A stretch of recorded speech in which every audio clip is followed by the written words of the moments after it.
Chers étudiants, bonjour. Donc, cette deuxième vidéo, c'est une extension d'une première vidéo. Donc, je rappelle, dans une première vidéo, donc, on a vu la manipulation des événements, la formule de Bayes et le modèle d'ajustement affine. Dans cette deuxième séance, donc, on va consacrer le cours pour la notion de variable aléatoire. Là, on verra encore la variable aléatoire discrète et la variable aléatoire continue. Donc, pour la notion de la variable aléatoire, donc on va commencer par un exemple. Imaginons qu'on a une population donc constituée par des individus. Les individus ici, ce sont les ménages, ça veut dire comme un petit foyer ou bien une maison. Alors, on va choisir d'une manière aléatoire les éléments qui sont dans la population des ménages. D'accord? Alors, puis, donc, on a constitué un nouveau ensemble. Alors, le nouveau ensemble, ça s'appelle l'univers des possibles. C'est-à-dire tous les possibles qu'on a fait, ça veut dire soit un tirage d'une manière aléatoire. Alors, vous avez l'univers des possibles, donc notez oméga U. Alors, dans cet univers de possibles, alors, on estime en fait avoir plus d'informations sur les éléments qui sont ici. Alors, donc, on va définir en fait des modalités associées à chaque événement ici élémentaire qui ont les ménages. On veut savoir par exemple un ménage ici contient une seule personne, contient deux personnes, trois personnes, quatre personnes. Alors ça, donc ils sont notés ici. Donc, ce sont des modalités. Alors, le fait qu'on fait une association entre l'espace bien l'univers des possibles avec les modalités, ça s'appelle en fait une variable aléatoire. Donc, je rappelle ici que l'univers de possibles, donc il a une association avec un autre ensemble de modalités de la variable aléatoire, ça s'appelle l'ensemble de réalisation. Alors, l'application X ici, qui fait la correspondance entre l'espace univers ou bien l'univers des possibles avec l'ensemble de réalisation, de oméga U et la taille. Alors, X, c'est une variable aléatoire quand une variable statistique, l'ensemble de départ est une population. Ça veut dire la population, lorsqu'on fait des études sur la population, donc il s'agit des variables statistiques. Mais lorsqu'on parle d'un univers des possibles, là, on va définir une variable, ça s'appelle une variable aléatoire. Alors, une définition rigoureuse d'une application, alors soit une expérience aléatoire et oméga l'univers des possibles associés. Alors, une variable aléatoire est une application qui associe à chaque événement élémentaire de l'univers des possibles une valeur. Alors, les valeurs qui peut prendre cette variable s'appellent des réalisations. Donc, on a défini une variable aléatoire. Donc, comme pour les variables statistiques, les variables aléatoires, donc, ils possèdent en fait plusieurs natures. Alors, dans le programme de SMC S4, donc, on va s'intéresser aux variables aléatoires quantitatives.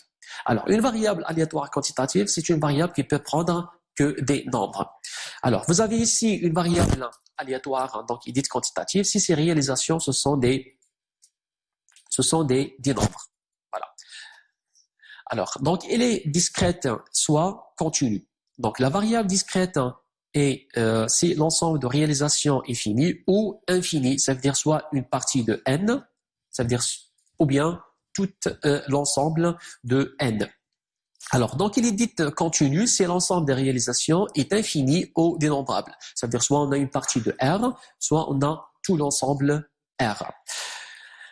Donc, puisqu'on a parlé de type de variable aléatoire, donc la variable aléatoire, en fait, discrète, c'est une notion fondamentale en probabilité. Donc, on va commencer par un exemple pour décrypter cette notion. Alors, imaginez qu'on a en fait une expérience aléatoire qui consiste à lancer un dé. Alors, donc là, on a une partie fondamentale qui est écrite ici. Donc le dé, donc il n'est pas truqué, ça veut dire il est équilibré. Ça veut dire toutes les faces, donc ils ont la même probabilité. Ça veut dire on a une équiprobabilité. Alors imaginons qu'on fait en fait on lance le dé. Donc soit on aura 1, 2, 3, 4, 5, donc les faces. Donc si on a la face 1 ou bien 2, donc on va lui associer en fait la couleur rouge. Si on a 3, 4 et 5, donc on va associer la couleur verte. Et pour 6, la couleur jaune. Alors là, on a une association entre l'espace linéaire et les réalisations, comme on disait. Parfait.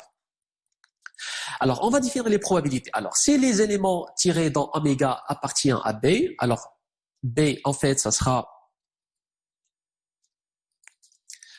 en fait formé par les éléments élémentaires oméga 3, oméga 4, oméga 5.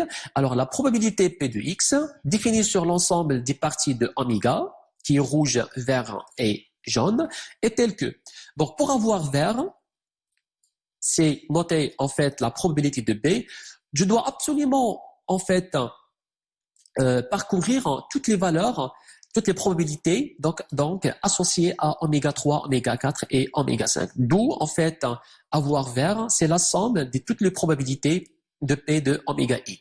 Et puisque les faces, donc ils ont une équiprobabilité, ça veut dire qu'on peut faire, c'est 1 sur 6 plus 1 sur 6 plus 1 sur 6, ça donne 3 sur 6.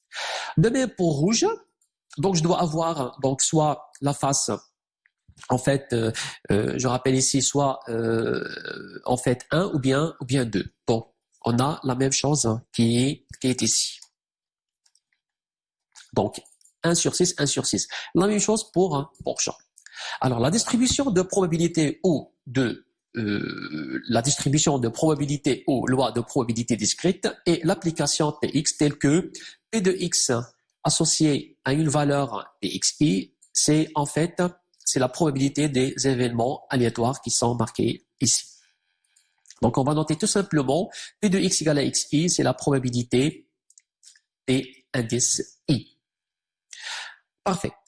Alors, si on va faire une petite remarque ici, si on a un ensemble A qui est formé de oméga k, tel que X oméga k c'est Xi, alors et B donc il est formé par un autre événement élémentaire noté Xj par exemple ici, alors A inter B est égal à l'ensemble vide, alors la probabilité pour avoir soit Xi soit Xj, c'est exactement égal à la probabilité pour avoir Xi plus la probabilité pour avoir Xj, ou bien tout simplement Pi plus Pj.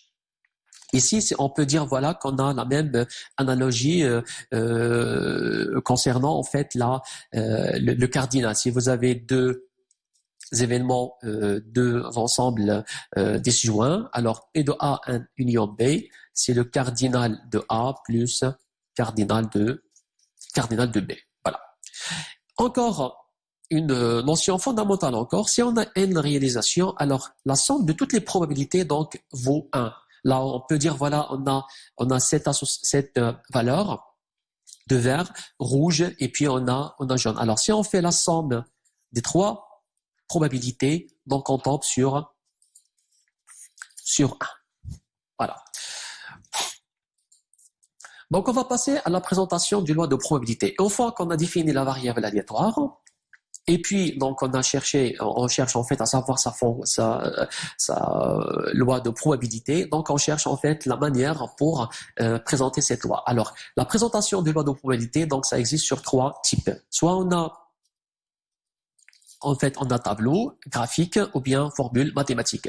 Alors, sous forme de tableau, ça veut dire que je prends toutes les valeurs en fait qui sont prises par la variable aléatoire, d'accord, et je fais associer en fait ça probabilité de son occurrence. Donc ça, c'est une manière pour calculer, pour présenter la loi d'une probabilité. Là, il faut noter que la somme ici, ça vaut 1. Voilà. Alors, une autre forme graphique, donc à l'aide de tableaux. Donc, on peut présenter, par exemple, ici, les probabilités qui, en quelque sorte, sont les fréquences. Alors, pour mauvais, c'est 0,3. Assez bon, c'est 40%, et ainsi de suite. Alors, ça, c'est une manière pour présenter encore la loi de probabilité. Encore une autre formule, autre forme qui permet de présenter la loi de probabilité, c'est la formule mathématique. Ici, je fais un exemple, malgré qu'on n'a pas encore passé à la loi de probabilité discrète. Ici, j'ai fait un exemple sur la loi de Poisson, pour que P de X égale à K. Donc, il est donné par cette formule, qui est en fait la loi de Poisson de paramètre 0, 2. Voilà. Alors, la fonction de répartition, donc il est absolument savoir la fonction de répartition, c'est une notion fondamentale, en fait, qui permet encore d'évaluer la loi de probabilité.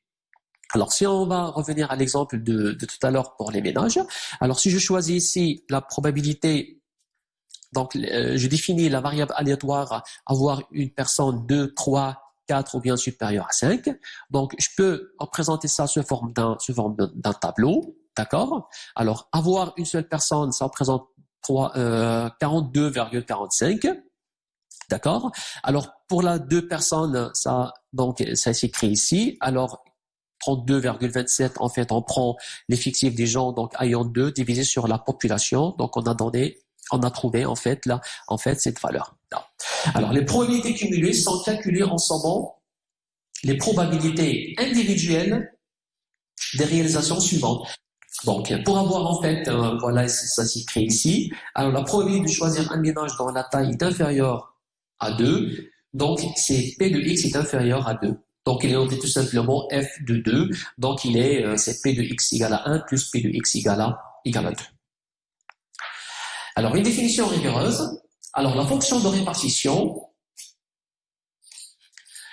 d'une variable quantitative X dont est F et la fonction définie sur R par cette formule. D'accord? Donc, pour arriver à X, donc, il faut parcourir toutes les valeurs qui sont inférieures à X. Voilà. Alors, les propriétés fondamentales de la fonction de répartition, c'est que, puisque là, la fonction de répartition, en fait, c'est une probabilité, alors bien évidemment, doit être comprise entre 0 et 1. D'accord? Et puis, vous avez la fonction de répartition, c'est une fonction qui est croissante. Un exemple qui va illustrer ceci. Alors là, vous avez des réalisations, d'accord? Vous avez des réalisations qui sont ici. Voilà. Et puis donc là, on fait la fonction de répartition. Vous voyez là qu'on a une fonction en escalier. Voilà. Et vous voyez là qu'à partir de la dernière valeur, en fait, la valeur de f, ça vaut 1. Passons maintenant à une autre notion fondamentale aussi, et il s'agit de couple de variables aléatoires discrètes. Autrement dit, étant donné deux variables aléatoires discrètes, donc on cherche en fait à savoir leur indépendance. Ça veut dire, est-ce que X, il est indépendamment à Y? Donc, parmi les choses qui va nous permettre de connaître en fait ça, c'est la loi conjointe. Alors, la loi conjointe, ça veut dire on cherche à la fois la loi de X et Y. Alors, la loi de X et Y, donc il est défini ainsi. Alors, la probabilité pour avoir X et XJ, c'est la probabilité d'avoir en fait l'intersection de deux événements. Voilà.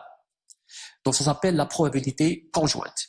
Alors, bien évidemment, à partir de la probabilité conjointe, donc on peut tirer la loi de X. Alors, cette loi de X, donc ça s'appelle la loi marginale, à condition qu'elle sera tirée à partir de la loi conjointe. Et là, vous voyez bien clair que si je cherche en fait la probabilité marginale de X, il faut que je fasse toute la sommation sur la probabilité conjointe, mais la sommation, donc, il porte sur les valeurs prises par Y. Et contrairement si on veut chercher la loi marginale de X. Alors, la loi conditionnelle, c'est encore fondamental, parce que ce sont des choses qui vont nous permettre encore de savoir est-ce que deux variables sont indépendantes ou bien non. C'est la loi conditionnelle. Alors, la probabilité conditionnelle, donc il est défini ainsi. Alors, P de X égale à XI, sachant que Y égale à YJ, c'est tout simplement, c'est la probabilité en fait conjointe. D'accord? D'accord? Divisé sur le conditionnel, ça veut dire la probabilité de conditionnel. Alors, pourquoi on raconte ceci? C'est parce que tout simplement, l'indépendance en probabilité, donc il va nous permettre de détecter ce qu'il y a vraiment une indépendance ou bien non. Alors, si X, Y sont indépendantes, ça veut dire quoi? Ça veut dire que la probabilité conditionnelle égale à ça. Alors, encore, donc, on peut utiliser la loi conjointe en disant que si on a l'intersection, c'est le produit de deux probabilités. Alors ici, c'est la même analogie que les événements. Alors, on peut dire, voilà, qu'on a ici P de A sachant B, si A et B sont indépendantes, alors on a la probabilité de l'intersection, c'est le produit de deux événements. Alors, vous voyez là qu'on a la même analogie. Alors, un troisième exemple qui va illustrer encore en fait cette notion, vous avez la loi conjointe. Alors, la loi conjointe entre x et y, donc il est donné, il est récapitulé ainsi. Alors, p de x et y sont pairs. Donc, pair ici, ça veut dire quoi? Ça veut dire pour la valeur de x, donc on a la valeur 2, et pour y, on a la valeur, donc moins 2 et 8. Alors, ici, donc on peut écrire donc p de x et y, donc sont pairs. Ça veut dire quoi? Ça veut dire p x, donc pair, et y, pair. D'accord? Alors, pour avoir ceci, alors là, il faut avoir, en fait, c'est la probabilité, par exemple, pour que x égale à 2, d'accord? Et y égale pair, ça veut dire il a en fait deux valeurs. Donc, soit y égale à moins 2, ou bien y égale à 8.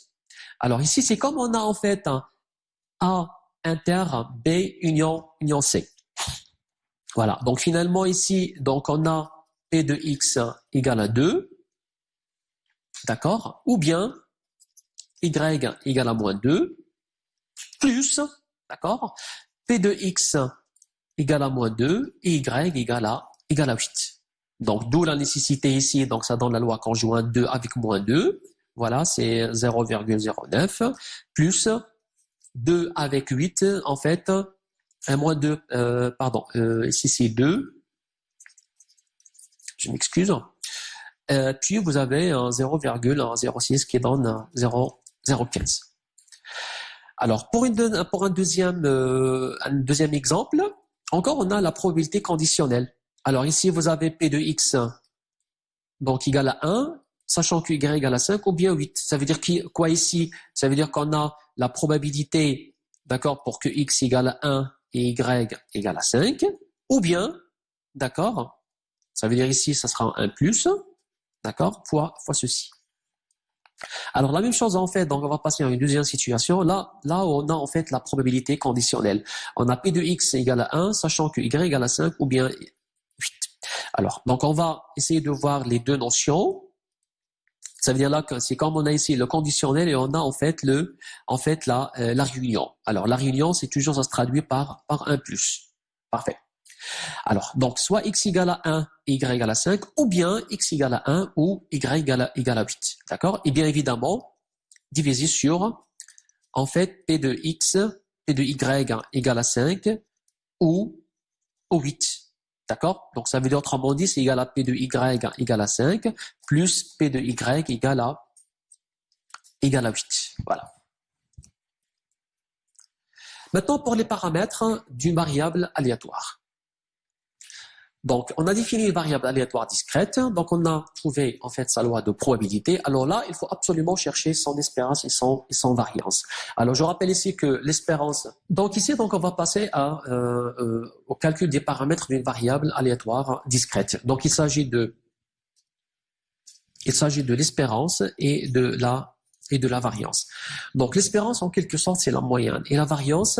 Donc, comme vous avez vu en statistique, c'est la manière pour mesurer la dispersion autour de la moyenne. Vous avez l'espérance de x, donc qui est là.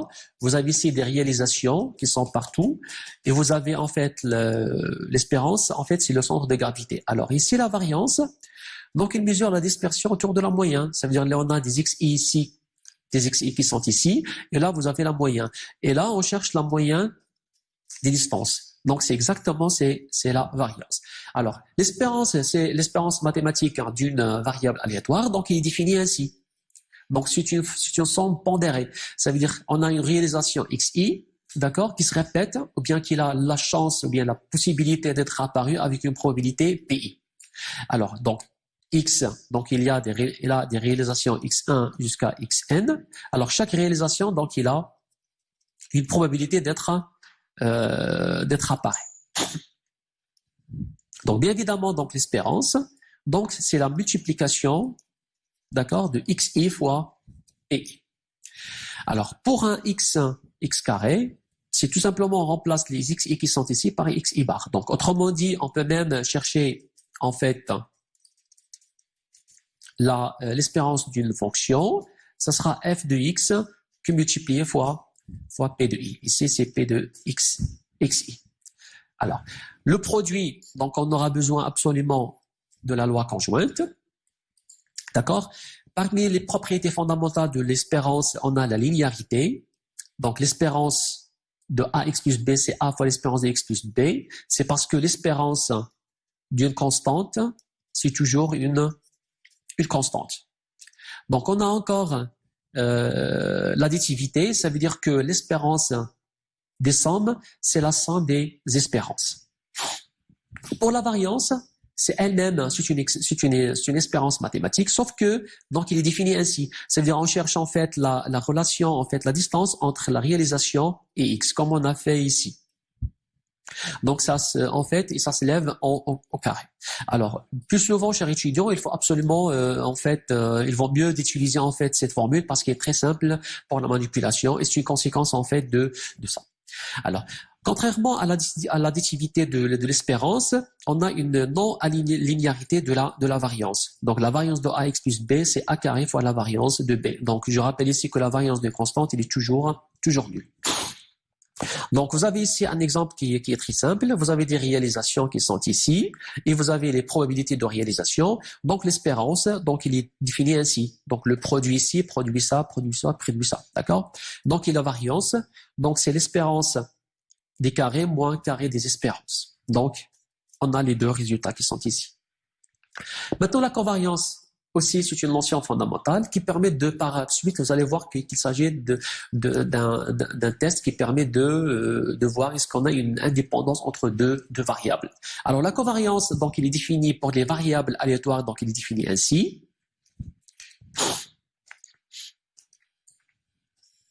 D'accord? Donc, il vaut mieux, chers étudiants, d'utiliser en fait cette formule parce qu'elle est très, très, très simple dans la manipulation. Donc, la covariance, c'est l'espérance des produits moins produit des espérances. Voilà. Donc, dans le cas d'une variable aléatoire discrète, donc on utilise en fait toujours la probabilité en fait conjointe. Donc, bien évidemment, donc vous pouvez utiliser en fait cette formule. Alors, vous avez la covariance entre deux variables. Donc, elle est notée ainsi. Vous avez ax plus b, cy plus d, c'est a fois c covariance de x fois y. Alors, pour l'indépendance, si vous avez x, y sont indépendants, ça veut dire que la covariance, elle est nulle. Autrement dit, l'espérance des produits, c'est produit des espérances. Attention, la réciproque. Alors ici, quelques opérations sur les variances. Vous avez la variance de x plus y, c'est la variance de x plus la variance de y qui est égale à plus 2 covariance de xy. Et vous avez la variance de xy moins y, c'est la variance de x plus la variance de y moins 2 la variance de x. Alors vous voyez là qu'on a en fait le même signe qui est ici. D'accord? Et vous allez voir que si les deux variables sont indépendantes, alors si maintenant x, y sont indépendantes, alors la covariance, elle est nulle. Voilà. De plus, on a la variance de x plus y, c'est la variance de x moins y, qui tout simplement, c'est la variance de x plus la variance de y. Donc, je finis par un exemple sur ça. Donc, on a la loi conjointe de xy. D'accord? Donc, il est défini ainsi. Bien évidemment, on a la loi marginale de x et la loi marginale de y. Alors, l'espérance de x, donc, il est défini ainsi. D'accord? Donc, c'est la somme des pi fois xi. Donc, il est bien clair ici. Alors, puis vous avez pour y, c'est la même chose. Alors, pour xy, donc, on a utilisé la loi conjointe. Donc, il est facile, ça veut dire pour xy, à chaque fois que vous prenez ça, donc, on doit le multiplier fois ça. Plus, on a 4 et 15, donc, fois 0,5. 4 fois 25, c'est 0,05. Et ainsi de suite pour les autres. Donc, le calcul, il est faisable. Alors, pour la covariance, ça sera la même chose pour le calcul. Alors, il est égal, vous allez voir que là, on a trouvé qu'il s'agit de 0. D'accord? Mais là, on peut pas dire qu'ils sont indépendants. Ça veut dire que je parle de deux variables. On peut pas dire ça. Alors, cette variance, elle est nulle, signifie qu'il n'existe pas une liaison de dépendance linéaire entre x et y, mais n'entraîne pas l'indépendance de ces deux variables. En effet, le moyen le plus simple pour vérifier que les variables x et y ne sont pas indépendantes en probabilité est d'utiliser un contre-exemple. Alors, vous vous rappelez bien que si on a p de x, y, x et y, ça donne p de x fois P de Y. Alors, je prends là, par exemple, un contre-exemple pour x égale à 4 et 5, d'accord, qui est égal à 0,1, et je prends la valeur P de x égale à 4, qui est égal à 0,2, et puis P de y égale à 5. Donc c'est 0,2, donc c'est 0,04, qui est en fait, qui est différent à 0,1. Donc, ici, il faut faire absolument, si vous avez x, y sont indépendantes, la covariance est nulle. La réciproque n'est pas toujours vraie. Merci bien.